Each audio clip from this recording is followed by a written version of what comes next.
Hey guys, my name's Gabe. I'm an alcoholic. Kate, thank you for asking me. It's a pleasure to be a service to Alcoholics Anonymous. Anytime I'm asked, and I'm grateful for the opportunity. And I think part of what's been really difficult for me, and the last few months with everything going on, is just the um, all the different areas of my life in which I practice service has kind of shrunk.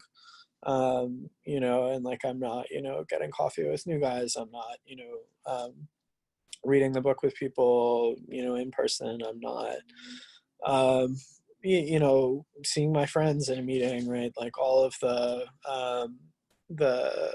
the areas of my life in which I kind of practice um, the 12 step more actively have shrunk a lot, and so it's really really beautiful and really really valuable to for me to be able to show up for myself, for my higher power, and for Alcoholics Anonymous in this way.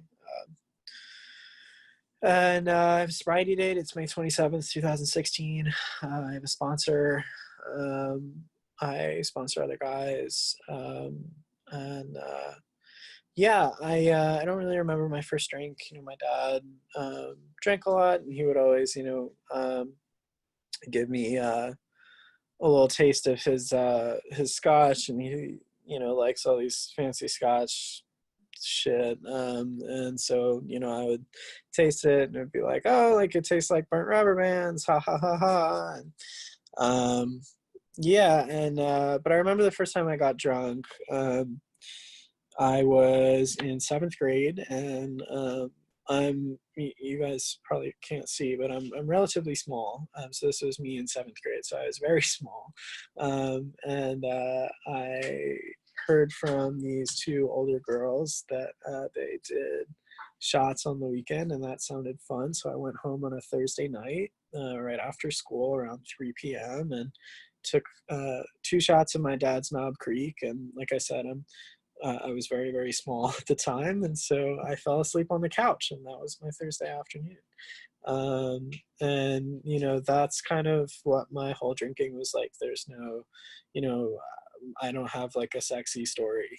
That's not me. There's nothing like fun or exciting or glamorous or all of the delusional adjectives that I chose to ascribe to my life when I was drinking are not true. And when I with honesty and integrity think about my story, it's really sad. It's like me getting fucked up by myself at home 90% of the time. And that's a really really sad life.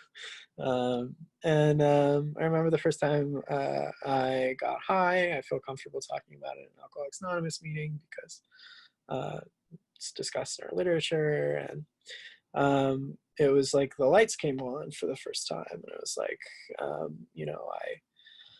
um, I felt, included and a part of, and I remember kind of thinking, if this is how good I can feel, why not just feel like this all the time? So that's kind of what I did. Within 6 weeks of that, I was arrested for the first time, and 6 weeks after that, I happened again, and I was suspended, and my life kind of, it was like going steadily along this way, and then it just kind of fell off the deep end. And at the end, I was a fan of the dry things, and I would stare at the ceiling tweaking every night in my parents' house in my bedroom, and fantasize about killing myself. And I would kind of tell myself, oh, okay, when the sun is starting to come up, I'm going to ride my bike down to the bridge at Connecticut and Calvert, and I'm going to watch the sun come up, and then I'm going to jump off. And then at some point around 4 a.m. before the sun came up, I would fall asleep. And I would wake up and kind of simultaneously feel disappointment that I had fallen asleep and my plan hadn't turned out the way I wanted it to, and relief that I was still alive. And And that was the totality of my existence. I woke up every morning, um, and the only thing that I had in my life was to get fucked up. And I would do that, and then I would hate myself all day while I continued to get fucked up, and then I would go to sleep and do it again. And that's a really, really sad life. Um, then one of those mornings, I woke up and it was a Tuesday, and my therapist was in my living room, and that's not like a fantastic way to start the day. And My mom and my therapist were sitting, and my dad in like a little semicircle, and they sat me down in a chair in the living room, and my mom read me a letter about how scared she was for me, and they told me to put my shit in a suitcase, and that I was going to go to a treatment center. And so I went up to my room, and I grabbed a suitcase, and I'd run away from home before, and I kind of knew, like, I can run out of this window right now. I've done it several times. I sort of would know where to go, right? Like, that's a very viable option, and I have a couple $100s in cash, so kind of be whatever, like, I can get out of this if I choose to, and I didn't. And I put my shit in a suitcase, and for me, kind of my entire story looks like, X event happens, consequences are about to be faced, and I ran away from them, and this time I didn't. And I don't know that I would have used the term grace, or I could have ascribed that decision to a God working in my life at the time. In fact, I almost certainly couldn't, but that's absolutely how I see it today. It was not my idea to try something new in that moment at all, but I did it anyway. And I went to this treatment center, and I um, yeah, I heard a message, and um, they kind of broke down the problem as it's described in our literature, and three pieces. The first being the mental aspect. There's something wrong with my mind. I'm delusional when it comes to drugs and alcohol, and for me, that that looked like kind of constantly and always thinking about and rationalizing why it was okay for me to take the next drink or the next drug, um, and this weird thing would happen. I would be eating lunch at this treatment center, and I would um, like see in my mind beer, and I would start to salivate, and I would see myself rolling a joint, and I would start to salivate, and I could smell it, and I could taste it even though it wasn't there. And it would be like a physical reaction to things that were not happening, and that's crazy, and that's the mental aspect of this disease, right? Like, I'm actually not sane when it comes to drugs and alcohol. I'm not normal. And then, when I put whatever substance in my body, something kind of changes. And I don't, really get to decide what happens next. I don't get to decide how many more I have. And I have had the experience, I'm not really big on this idea of, I've never had just one drink, because I have. Now, most of the time when that happened, I had one drink and was good for about 10 minutes, and then had another one, right? But I have had that experience, and but the relevant piece, for me, is that I can't tell you, when I have that one drink, am I gonna have the other five in the six pack and then go looking for some crank, or if I'm just gonna have the one and go home. And I kind of lose the power of choice when I put a substance in my body, and um, that's also insane, right? Like, normal people don't lose the power to control their actions when they drink, and that's abnormal, and so that's kind of something wrong in my body, right? Like my mind kind of draws me to, and I think about drinking constantly, and I'm mentally compelled to drink, and then when I do, when that eventually comes to pass, something in my body changes and ensures that I keep drinking. And those two things kind of interplay very well with the third aspect of my disease, which is a spiritual malady. I'm a self-centered asshole through and through, and it's kind of how I've been since I was a little kid. Like I'm like naturally kind of like a dick, and yeah, and so these kind of things were described to me, and I'd never really had the language before to articulate them. And when I heard them, I kind of intrinsically knew that they were true, but I had never really been able to articulate or understand them before in the way that they were described. And so and then they said, if you believe that these things are true for you, then you have two options. You can do what we do, which is these steps as we read them in the beginning, and or you can die an alcoholic death. And I knew exactly what they meant, because I really wanted to die.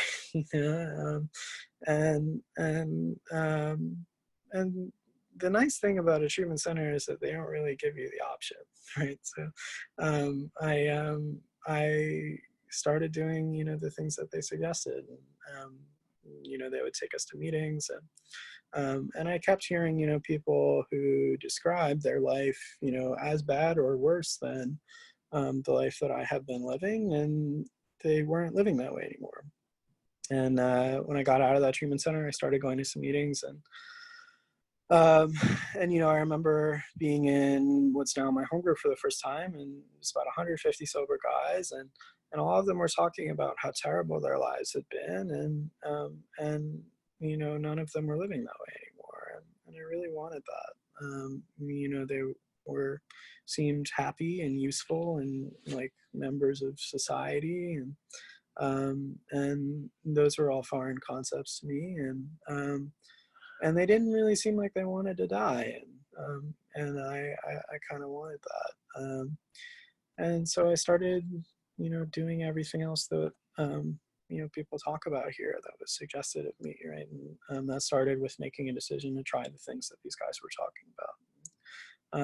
That was step 3, and I think I really had step 3 backwards in the beginning. I remember being like, I guess like 5 months sober, and being like really genuinely distraught and concerned about whether God wanted me to take Albemarle Street or Brandywine Street when I was walking in the metro. And that was like a real big point of concern, like this whole like crisis of like what is and is not God's will for me. And meanwhile, I'm like sitting on my 4-step and not calling guys, right? Like I'm not really like a practicing member of Alcoholics Anonymous, and for me, certainly my experience, kind of going through the steps with other guys, is that all that's required of me, kind of before I've gone through the rest of the steps, all that was required of me for step 3 kind of in that time was that I start step 4. That's really it, right? Like I make a decision to do the things that other people do to stay sober, right? That's our path. I make a decision to follow our path.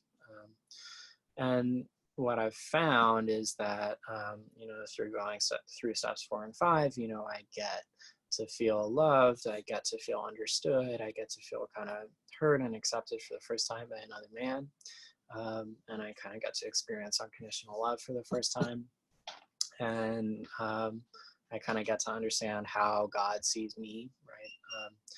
And that's a God that I can kind of turn my will and my life over to. That's a God that, I can understand a little more. And, that's a God that I can practice a more complete step 3 towards. And then I go through 6 and 7, and, I ask for my life to change, and I ask for my being to change. And that happens, right? Like, my experience has been that, like 6 and 7 work. And that's amazing, right? Because, like, up until I got sober, I tried to change my life a million times and it never did. And so I get to watch this thing happen that I thought was impossible. That's clearly not being done by me, and a God that's more powerful than me is a God that I believe can take care of my life. And I understand step 3 a little more, and then I go through 8 and 9, and I mend these relationships that I thought were permanently broken, and I correct these things that I thought I could never make right. And I grow closer to God, and I begin to appreciate, how that higher power is working in my life more, because I see it, right? Like, these areas that, I thought were permanently off limits are not. And then, 10, 11, and 12, how I continue to live my life, continually demonstrate, how that higher power is working in it. And, through step 10, I get to keep growing. And then, through step 11, I get to keep growing my relationship with God. And through step 12, I get to watch that happen with other people, and I get a purpose in my life. And, it was kind of impossible for me to understand how any of those things would look or feel, or I did them, right? And so I think for me, step 3, the first time around, really just meant starting step 4, with, kind of taking it on faith that I would kind of come to appreciate those things more at the end. Speaking of the end, I've gone over time, so that'll be the end. Thanks.